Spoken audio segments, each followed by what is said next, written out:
Assalamualaikum warahmatullahi wabarakatuh. Saya Serina Kartika, MPM 181111000317. Di sini saya akan melakukan observasi dan menjelaskan tentang hasil observasi saya, yaitu tentang perkembangbiakan pada tumbuhan. Ada beberapa macam perkembangbiakan pada tumbuhan, diantaranya yaitu perkembangbiakan secara vegetatif alami.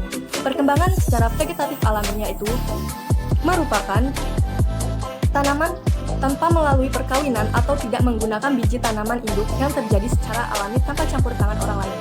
Ada beberapa macam perkembangbiakan secara vegetatif atau alami. Yang pertama yaitu rizoma. Rizoma merupakan modifikasi dari batang yang tumbuh menjalar di bawah permukaan tanah. Salah satu ciri rizoma yang tampak adalah adanya ruas-ruas, sehingga dari setiap ruas tersebut dapat tumbuh individu baru. Contoh tumbuhan yang membentuk rizoma yaitu sebagai alat perkembangbiakannya adalah jahe dan lengkuas. Yang selanjutnya yaitu ada umbi. Umbi berperan sebagai tempat penyimpanan cadangan makanan, juga berperan sebagai alat perkembangbiakan. Berdasarkan cirinya, umbi dapat dibedakan atas umbi batang, umbi akar, dan umbi lapis. Umbi lapis merupakan umbi yang tersusun atas lapisan-lapisan yang membungkus bagian yang disebut dengan cakram. Contohnya yaitu tumbuhan yang membentuk umbi lapis adalah bawang merah dan bakung.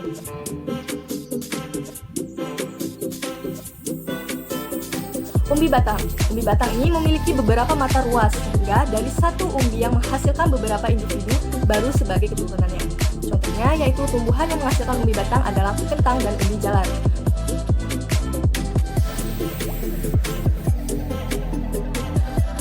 Umbi akar. Umbi akar tidak memiliki mata ruas, sehingga tunas baru hanya muncul pada saat satu tempat, yaitu pada pangkal umbi, yang merupakan tempat pelekatannya dengan batang. Contohnya yaitu bangkuang dan lobak.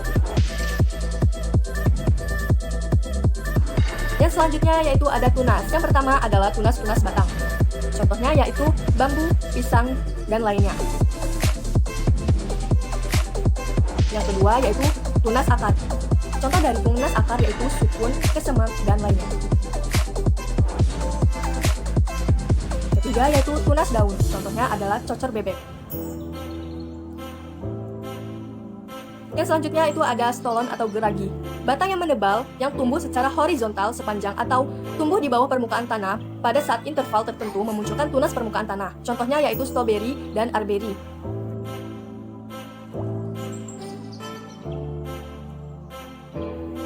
Selanjutnya ada perkembangbiakan vegetatif atau buatan. Manusia dapat melakukan perkembangbiakan pada tumbuhan. Tujuannya adalah untuk memperoleh tumbuhan baru dengan cepat dan tidak bergantung pada musim. Selain itu dapat diperoleh oleh tumbuhan baru yang sifatnya dengan induknya. Perkembangbiakan secara vegetatif buatan ini dapat dilakukan beberapa cara, yaitu dengan cara stick. Stick merupakan perkembangbiakan dengan cara menanam potongan dari tumbuhan yang dapat ditanam yang berupa batang, tangkai, dan daun. Contohnya yaitu singkong, mawar, dan lainnya. Yang kedua yaitu cangkok.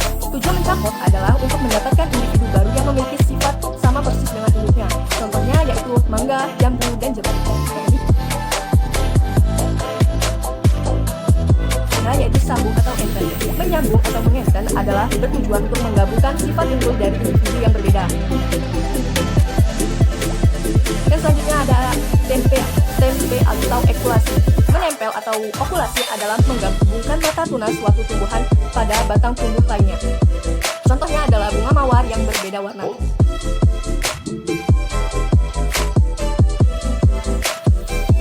Yang selanjutnya yaitu ada runduk. Runduk yaitu memendam batang tanaman ke dalam tanah.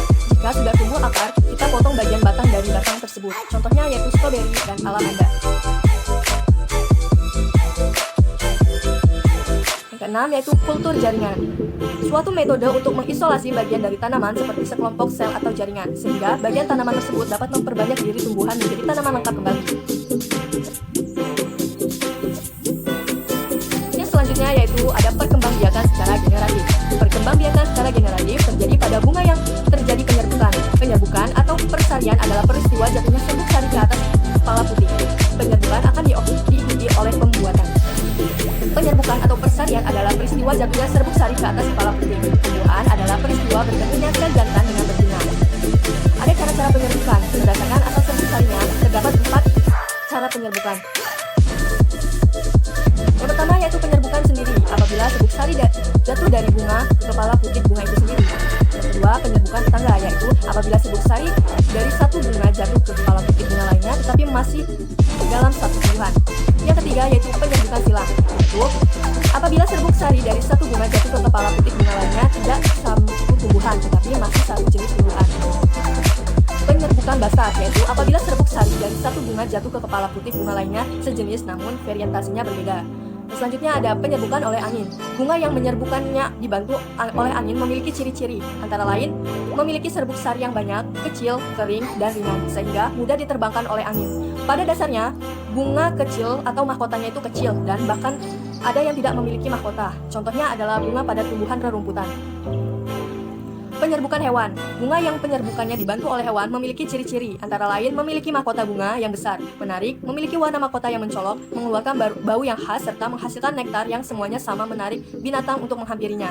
Bunga jenis ini umumnya memiliki serbuk sari yang menggumpal dan lengket sehingga mudah menempel pada hewan, terutama pada kaki-kaki serangga. Contoh hewan yang biasanya membuat penyerbukan adalah kupu-kupu, lebah, madu, dan kelelawar.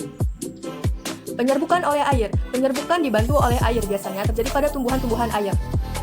Air yang telah mengandung serbuk sari tersebut kemudian jatuh ke kepala putik sehingga terjadinya penyerbukan.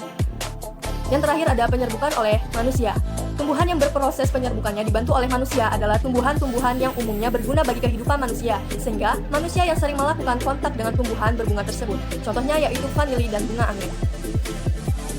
Perkembangbiakan pada bunga sepatu. Bunga sepatu ini adalah contoh bunga sempurna, di mana bagian-bagian bunganya itu lengkap. Yang pertama yaitu mahkota bunga. Mahkota bunga ini terdiri dari 5 helai kelopak yang dilindungi oleh kelopak tambahan yaitu epilaksi, sehingga terlihat seperti 2 lapis kelopak bunga.